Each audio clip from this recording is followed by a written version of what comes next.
দর্শক বন্ধুরা, আমরা এটার কানেকশন ইনসুলেশন সাফ করতেছি। তারপরে এটাকে কোরের উপরে বার্নিশ করব। বার্নিশ করার পরে এটার সাথে সুন্দর করে পেঁচাবো। পেঁচানোর পরে যাতে এখান থেকে কানেকশন করা যায় ওরকম করব।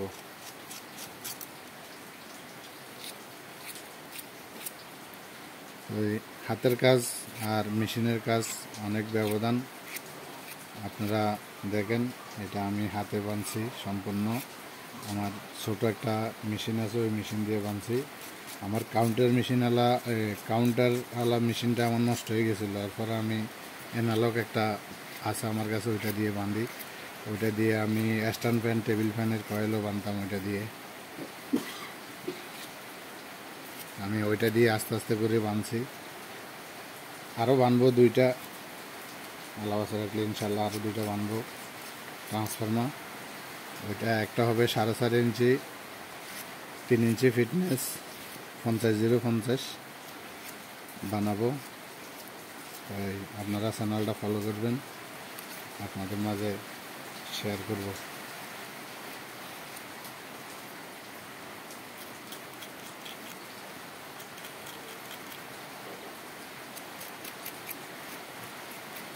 এগুলা 100% তামা। মোবাইলে দেখতে লাইটের আলোর কারণে এরকম দেখা যাচ্ছে, কিন্তু এটা অরিজিনাল তামা। দেখেন, অরিজিনাল তামা। আমি অ্যালুমিনিয়াম দিয়ে কখনো কাজ করি না, ভবিষ্যতে ইনশাল্লাহ করব না। যদি কারো থাকে তাহলে হয়তো ওইটা করতে হবে। সবার তো আর টাকা পয়সার বাজেট একরকম থাকে না।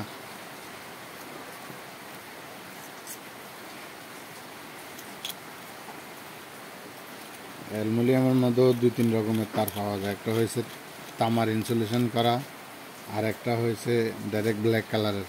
অ্যালুমিনিয়ামের উপর একটা বার্নিশ করা থাকে।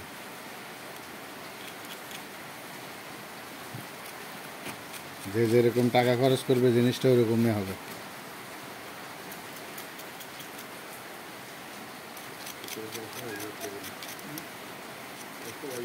আমি এই ট্রান্সফর্মারটা আমি প্রাইমারিতে 22 নম্বর তার দিছি, সেক্রেটারিতে আমি 16 নম্বর তার দিছি।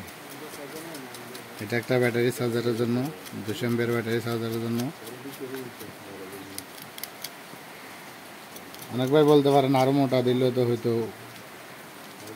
ওইটা আবার সোলার সিস্টেম থাকবে, ওইটাতে সোলারও চার্জ হবে, অটোকাট সিস্টেম করা হবে। ওই মেশিনটা সোলারে চার্জ হবে, কারেন্টে চার্জ হবে, প্লাস ওটাতে একটা মিনি আইপিএসও হবে, ইউপিএস মোড, উনি অনুরাটার এগুলা চালাবে। সেজন্য সব মিলেই আমি চিন্তা করে এটা আমার কাছে ভালো মনে হয়েছে, সেজন্য আমি এটাই বানাইছি। যেহেতু আমি আগে এগুলো আরও অনেক বানাইছিলাম।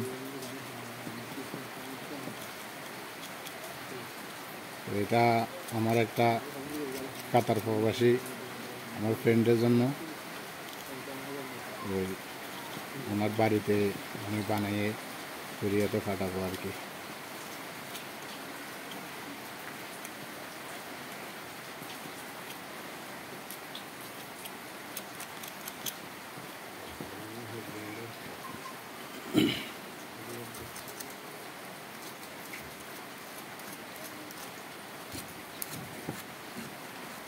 তো কাজটা কেমন হয়েছে আপনারা কমেন্ট করে জানাবেন।